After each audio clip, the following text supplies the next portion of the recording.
ये कहानी मैरी की है, जो हमारी मंथली मीटिंग में आई थी। ये कहानी उन्होंने खुद हमें सुनाई जब वो 16 साल की थी। जब मैरी की बारी आई तो उन्होंने कुछ इस तरह बताना शुरू किया। मैरी हमारी मीटिंग में अपनी मदर के साथ आई थी। मैं नए आने वालों को ये बताता चलूं कि हमारी एक मंथली गैदरिंग होती है। यहाँ पे बहुत सारे लोग आके अपनी पैरानॉर्मल जो वाक़यात हैं, किस्से हैं, कहानियाँ हैं, वो एक ग्रुप की शक्ल में बैठ के एक दूसरे को सुनाते हैं। जैसे पुराने वक्तों में लोग एक दूसरे के सामने बैठ के हॉरर किस्से, कहानियाँ सुनाया करते थे। इस गैदरिंग में ज़्यादातर लोकल ही लोग होते हैं, हमारे इसी शहर के लोग होते हैं, जो एक महीने के बाद एक क्लास या एक गैदरिंग में इकट्ठे होते हैं। मैरी की मदर ने बताया कि हमारा एक बिज़नेस था, यानी कि फैमिली बिज़नेस। एक दिन मुझे और मेरे हस्बैंड को फैमिली बिज़नेस के लिए दूसरी स्टेट जाना था। वहाँ पे कोई मीटिंग थी, रिप्रेजेंटेशन थी। तो हमने अपनी बेटी मैरी को बताया कि हम सुबह चले जाएंगे, लेकिन मैं ये नहीं चाहती कि तुम रात अकेली रहो। तुम ऐसे करो कि अपनी दोस्त जेनिफर को बुला लो। ये सुनकर मैरी बहुत खुश हुई थी। उसने फ़ौरन ही अपनी दोस्त जेनिफर को कॉल की और उसको बताया कि कल रात तुम मेरे घर में नाइट ओवर करोगी। जेनिफर मैरी की बहुत ही गहरी दोस्त थी, लेकिन वो बहुत ही मिस्टीरियस टाइप की लड़की थी। दूसरे लफ्ज़ों में कहा जाए कि वो एक गॉथिक थी।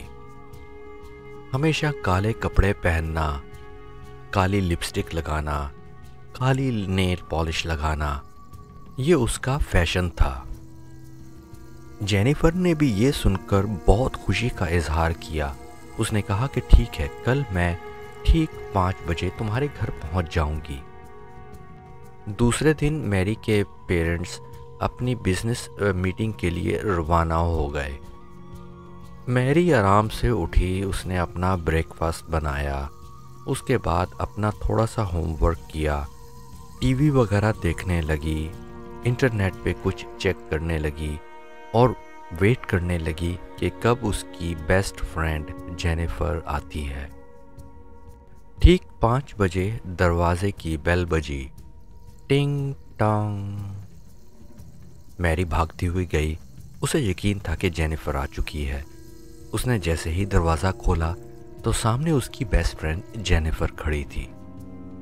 मैरी ने उसको देखते ही उसे गले से लगा लिया और कहा कि welcome, we gonna have a good time, और फ़ौरन उसके कंधे पर हाथ रख के उसे अपने घर के अंदर ले आई।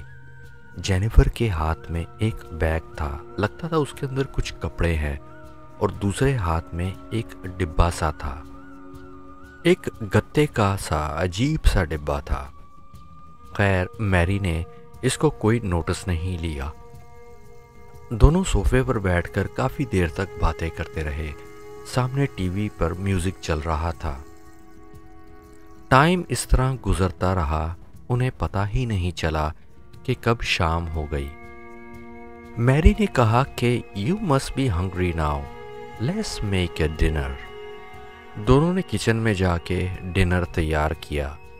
रेफ्रिजरेटर में पिज़्ज़ा पड़ा हुआ था, चिकन विंग्स थे। दोनों ने उसकी तैयारी की। उसके बाद डाइनिंग टेबल पे बैठ के डिनर किया। डिनर के बाद वो दोबारा टीवी के सामने बैठ गए। जेनिफर ने कहा कि let's find A horror movie. तो कोई स्केरी या हॉरर मूवी देखने के लिए उन्होंने नेटफ्लिक्स लगा लिया। आखिर उनको एक मूवी पसंद आई। थोड़ी ही देर के बाद उस मूवी में ouija बोर्ड दिखाया गया था। ये देखते ही जेनिफर बहुत एक्साइटेड हो गई। कहती है, you know, I love ouija board and I have a surprise for you. Mary ने कहा कि वो कौन सा सरप्राइज है जो तुम मुझे दिखाना चाहती हो। जेनिफर ने वो डिब्बा निकाला, आहिस्ता से उसको खोला और खोलते ही उसमें से एक ouija बोर्ड निकाल लिया। विजी बोर्ड को देखते साथ ही मैरी ने कहा, no no no, I don't like Ouija board. इसके साथ ही जेनिफर ने एक कहकहा लगाया और कहने लगी, तो तुम क्यों डर रही हो? तुम्हें डरने की जरूरत नहीं है। विजी बोर्ड हार्मलेस होते हैं। ये तो सिर्फ हमारे सवालों का जवाब देते हैं। I will show you how it works. Jennifer ने सामने रखी हुई टेबल के ऊपर विजी बोर्ड रखा और मैरी को कहा कि तुम सामने बैठ जाओ। मैरी उठकर सामने वाली चेयर के ऊपर बैठ गई। फिर उसके बाद जेनिफर ने प्लानचेट निकाला और विजी बोर्ड के ऊपर रख दिया और मैरी को कहा कि अपनी राइट फिंगर प्लानचेट के ऊपर रख दो। मैरी इसके लिए बिल्कुल राज़ी नहीं थी। वो बिल्कुल रेजिस्ट कर रही थी। वो कह रही थी कि मुझे विजी बोर्ड नहीं खेलना, मगर जेनिफर उसकी बेस्ट फ्रेंड थी। वो इसका इनकार कर नहीं सकती थी। बाला आखिर मजबूर होकर उसने अपनी फिंगर प्लानचेट के ऊपर रख दी। अब जेनिफर ने उसको कुछ बताना शुरू किया कि कुछ भी हो जाए, तुमने अपनी फिंगर, अपनी उंगली प्लानचेट से नहीं उठानी, और जब तक मैं तुम्हें ना कहूँ तुमने अपनी सीट से, अपनी कुर्सी से बिल्कुल नहीं उठना। जेनिफर ने अपनी उंगली प्लानचेट के ऊपर रखते हुए मैरी को कहा कि अपनी आंखें बंद कर लो। जब मैरी ने अपनी आंखें बंद कर लीं तो जेनिफर ने कहना शुरू कर दिया कि इस कमरे में कोई एंटिटी है, कोई स्पिरिट है जो हमारे साथ कम्युनिकेट करना चाहती है, तो हमारे साथ कम्युनिकेट करे। जेनिफर इसको 2, 3, 4, 5 मिनट तक रिपीट करती रही, लेकिन प्लानचेट अपनी जगह से मूव नहीं हुआ। 5 मिनट के बाद मैरी ने अपनी आंखें खोलकर जेनिफर को कहा कि तुम मेरा टाइम वेस्ट कर रही हो, ये सब बकवास है। इससे कोई स्पिरिट हाजिर नहीं होती, कोई कम्युनिकेशन नहीं होती। मैरी को विजी बोर्ड के ऊपर यकीन तो था, लेकिन वो चाहती थी कि किसी ना किसी तरह वो जेनिफर को स्टॉप कर दे, इस खेल को बंद कर दे। जेनिफर ने कहा, close your eyes, we can try again till we get the spirit communicate with us. Jennifer दोबारा उन्हीं अल्फाज को दोहराने लगी, is there any spirit who wanna communicate with us. थोड़ी ही देर के बाद वो प्लानचेट अपनी जगह से हिलने लगा। थोड़ी ही देर के बाद वो प्लानचेट अपनी जगह से हिलने लगा और आहिस्ता आहिस्ता यस के ऊपर जाके रुक गया। मैरी आंखें खोल के बोलने लगी, कहने लगी, चीखने लगी, stop playing with me, you are doing that. Jennifer ने भी अपनी आंखें खोलकर गुस्से से मैरी को देखा और आंखों ही से इशारा किया कि खामोश रहो। फिर जेनिफर ने दूसरा सवाल पूछा, व्हाट इज योर नेम? तुम्हारा नाम क्या है? देखते ही देखते वो प्लानचेट अपनी जगह से हिलने लगा और आहिस्ता आहिस्ता डिफरेंट अल्फ़ाबेट्स के ऊपर रुकने लगा। पहले ZANBITO के ऊपर रुका। जेनिफर ने कहा, Zanbito, welcome Zanbito, finally you are here. मगर उसी वक्त मैरी ने अपना हाथ प्लानचेट के ऊपर से हटा लिया और जेनिफर को गुस्से से कहा कि मेरे साथ मजाक करना बंद करो, ये ज़ैनबीटो बैडबीटो कुछ नहीं होता, ये तुम मेरे साथ मजाक कर रही हो। मैरी कहती हैं कि शायद यही वक्त था जब मुझसे बहुत बड़ी गलती हो गई। मैंने उस वक्त हंसना शुरू कर दिया। मैंने कहा कि ये कौन सा नाम है? अगर तुमने कोई नाम चूज़ करना था तो अच्छा नाम यूज़ करती, जैसे पीटर, पार्कर, डेविड, जॉन। ये ज़ैनबीटो कैसा नाम होता है?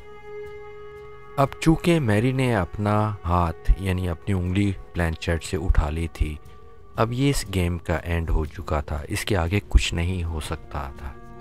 जेनिफर ने कहा कि बस अब तुम्हें इसकी कीमत पे करना होगी, मैं तुम्हारी हेल्प नहीं कर सकती। मैंने तुम्हें पहले ही बताया था कि जब तक गेम ख़त्म ना हो जाए अपनी फिंगर प्लैनचेट से ना उठाना। जेनिफर ने वीजी बोर्ड को गुड बाय कहा और उठा के दोबारा अपने डिब्बे में रख लिया। खैर, रात के 10-11 बज चुके थे। दोनों ने डिसाइड किया अब सोने का टाइम हो गया है। मैरी ने जेनिफर को उसका कमरा दिखाया और दोनों सोने के लिए चले गए। दूसरे दिन तकरीबन 3-4 बजे जेनिफर अपने घर जा चुकी थी और थोड़ी ही देर के बाद मैरी के पेरेंट्स अपने घर आ चुके थे। उसके बाद कुछ दिन इसी तरह गुजरते रहे, लेकिन मैरी कहती हैं कि मेरी ज़िंदगी में उसके बाद कुछ अजीबो गरीब वाक़यात होना शुरू हो गए। मेरे कमरे के अंदर से मेरी चीज़ें गायब होना शुरू हो गई थीं।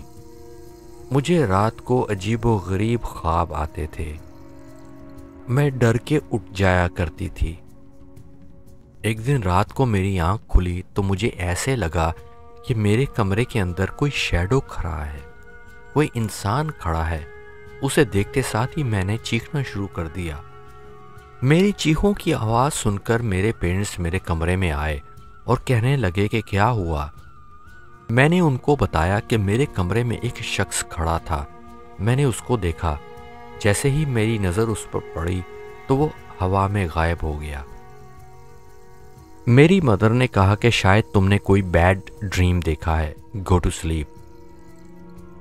लेकिन मैरी कहती हैं कि जैसे जैसे टाइम गुजरता गया ये वाक़यात बढ़ते गए। दूसरे लफ्ज़ों में ये हॉन्टिंग बढ़ती गई। एक दिन मैरी बताती हैं कि वो सो रही थीं। रात के 2:30 या 3 बजे होंगे। अचानक वो चीख के उठती हैं और शोर मचाना शुरू कर देती हैं कि माई बैक इज़ बर्निंग, यानी मेरी कमर के पीछे कुछ बर्निंग हो रही है, कुछ आग सी लगी हुई है, कुछ पेन हो रही है। उसकी चीखें सुन के मैरी के पेरेंट्स उसके कमरे में दाखिल होते हैं और पूछते हैं कि क्या हुआ। मैरी बुरी तरह रो रही थी और कहती हैं कि mom my back is hurting.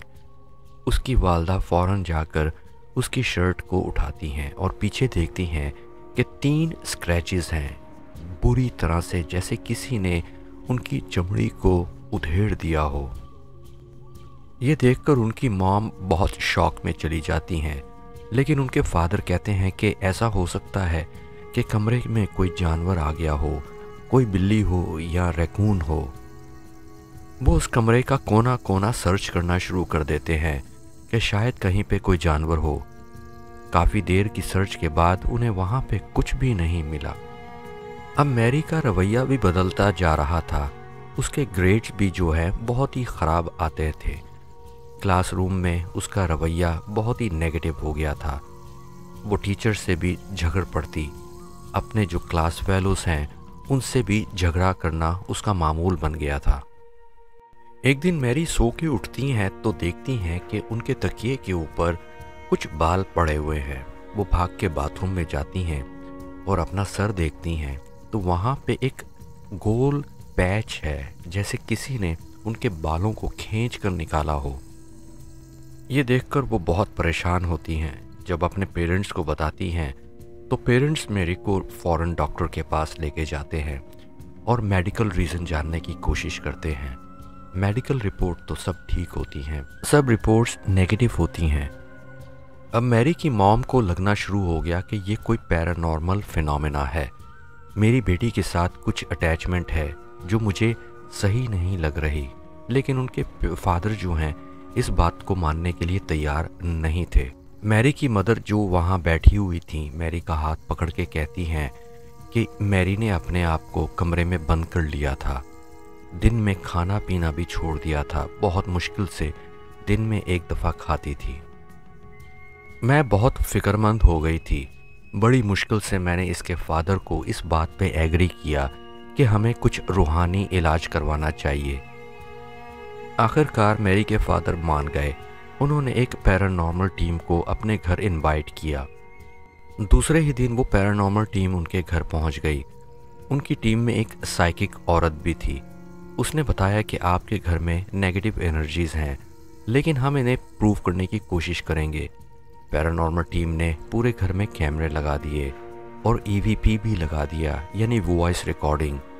वहाँ पे उनको बहुत सारे ऐसे एविडेंस मिले जिनकी बुनियाद पर उन्होंने ये कहा कि आपके घर में कुछ ना कुछ पैरानॉर्मल एक्टिविटी ज़रूर है। उन्हें कुछ शैडोज़ भी पिक्चर्स में मिले। कुछ ऐसी आवाज़ें भी सुनाई दी जो रिकॉर्ड हुई, जैसे कोई हमिंग कर रहा हो, गुर्रा रहा हो। आखिरकार नतीजा यही निकला कि यहाँ पर कोई पैरानॉर्मल एंटिटी है। उन्होंने यही रेकमेंड किया कि आप अपने चर्च से रब्ता करें और इस घर को क्लींस करने की कोशिश करें।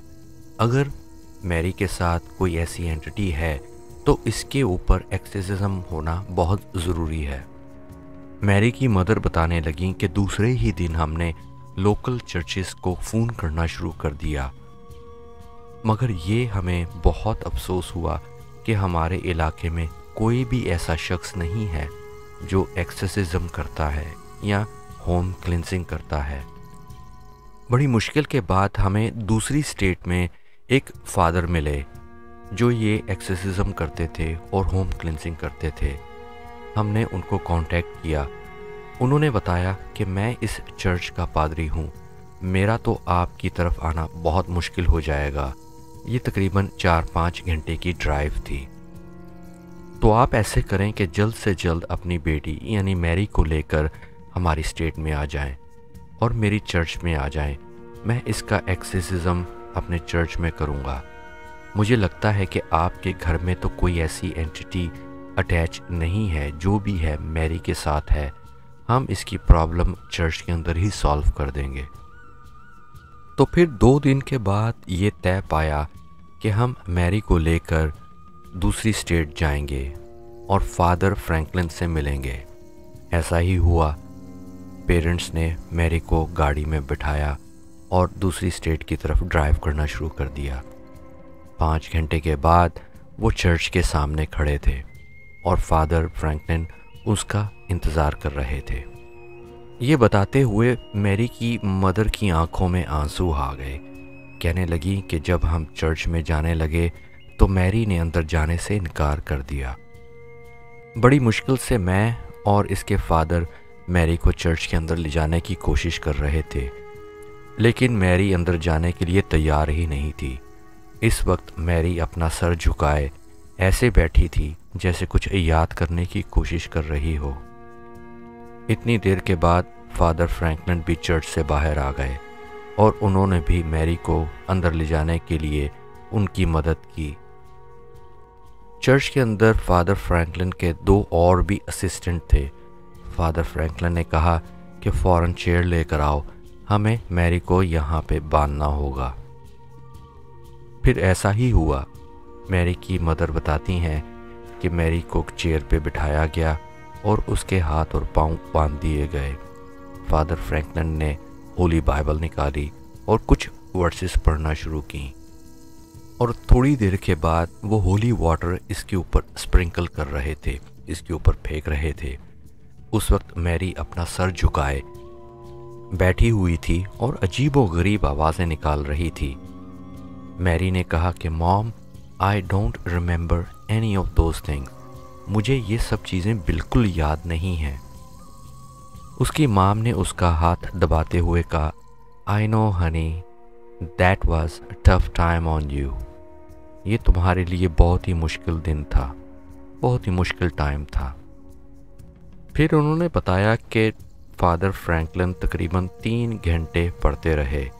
आखिरकार वो एंटिटी नमूदार हुई और मैरी की आवाज़ में बोलना शुरू किया। मैरी की आवाज़ अजीब बदल गई थी, एक बहुत भारी इंसान की तरह हो गई थी, मर्द की तरह हो गई थी। फादर फ्रैंकलिन ने उससे पूछा कि तुम कौन हो, तुम इस लड़की को क्यों परेशान कर रहे हो? तो वो जो भी चीज़ थी उसने कहा कि मैं एक भटकती हुई रूह हूँ, इन्होंने मुझे बुलाया था, मैं सिर्फ सवालों के जवाब देने के लिए आई थी, लेकिन इस लड़की ने मेरा मजाक उड़ाया, मेरे नाम का मजाक उड़ाया, जो मैं बिल्कुल बर्दाश्त नहीं कर सका। खैर, इसके बाद मैरी की मदर बताती हैं कि काफ़ी देर तक इसी तरह सवाल जवाब होते रहे। आखिरकार उस एंटिटी ने कहा कि मैं इसको छोड़ने के लिए तैयार हूँ। इसको जो सज़ा और अजियत मैंने देनी थी मैं वो दे चुका हूँ, लेकिन एक लेसन है कि दोबारा किसी एंटिटी का मजाक ना उड़ाए। फिर फादर फ्रैंकलिन ने कहा कि ठीक है, अगर तुम इसको छोड़ के जाना चाहते हो तो कोई निशानी देकर जाओ कि तुम इसको छोड़ के जा रहे हो। मैरी की मदर ने बताया कि उसी वक्त चर्च के अंदर एक अजीब किस्म की ठंडक हो गई। हम सब कांपने लगे थे, जैसे वहाँ पे बर्फ़बारी हो गई हो। फादर फ्रैंकलिन ने अपने असिस्टेंट को इशारा किया कि अब जो है मैरी को खोल दो, वो एंटिटी इसको छोड़ के जा चुकी है। उन दोनों ने फादर फ्रैंकलिन का बहुत बहुत शुक्रिया अदा किया और मैरी को लेकर हम वापस अपने शहर आ गए। कहते हैं कि इस वाक़ये को तकरीबन 6 साल गुजर चुके हैं। अब मैरी जो है बिल्कुल ठीक है। मैरी ने सर उठाया और कहने लगी कि हाँ, अब मैं बिल्कुल ठीक हूँ। अब मुझे कोई शैडो नज़र नहीं आते, कोई पेन नहीं होती। अब यहाँ पे इस कहानी का, इस किस्से या सच्चे वाक़ये का इख्तिताम होता है। अब यहाँ पर अगर आप बग़ैर लाइक किए, बग़ैर हमारे चैनल को सब्सक्राइब किए कोई और वीडियो देखना चाहें तो बिल्कुल देख सकते हैं, लेकिन अगर आप इस सच्चे वाक़ये को थम्स अप कर देंगे, लाइक कर देंगे और अगर हमारे चैनल को सब्सक्राइब कर देंगे तो मुझे बहुत अच्छा लगेगा। जैसा कि मैंने पहले बताया था कि हमारा यहाँ एक पैरानॉर्मल इन्वेस्टिगेशन का ग्रुप है। महीने में हम यहाँ पे एक गैदरिंग करते हैं जहाँ पर हमारे ही शहर के बहुत सारे लोग इकट्ठे होते हैं। वहाँ पे चिट चैट होती है, छोटा मोटा खाना पीना भी चलता है और लोग आके एक दूसरे के साथ अपनी हॉन्टिंग, अपनी स्टोरीज शेयर करते हैं। आप बिल्कुल ये ना समझें कि ऐसे वाक़यात सिर्फ़ पाकिस्तान, इंडिया, बांग्लादेश में होते हैं। ऐसे वाक़यात यूएसए में भी होते हैं, मगर फ़र्क सिर्फ इतना है कि यहाँ पे लोग इस तरह के वाक़यात को खुलेआम बयान नहीं करते जब तक पानी सर से ना गुज़र जाए, या फिर उनको कोई ऐसी गैदरिंग ना मिले या कोई ऐसा माहौल ना मिले जहाँ पर वो आके अपने दिल की बात कर सकें। और भी बहुत सारे वाक़यात हैं जो लोगों ने मुझे बताए, यानी हमारी गैदरिंग में बताए। अगर आप थम्स अप कर देंगे, लाइक करेंगे और कमेंट में बताएंगे कि अगर आप यूएसए के, यानी कि मेरी स्टेट, मेरी सिटी के और भी वाक़यात सुनना चाहते हैं तो ज़रूर बताइएगा कमेंट में। तो तब तक के लिए आप अपना बहुत ख्याल रखें। टेक केयर, बाय बाय, अल्लाह हाफिज़।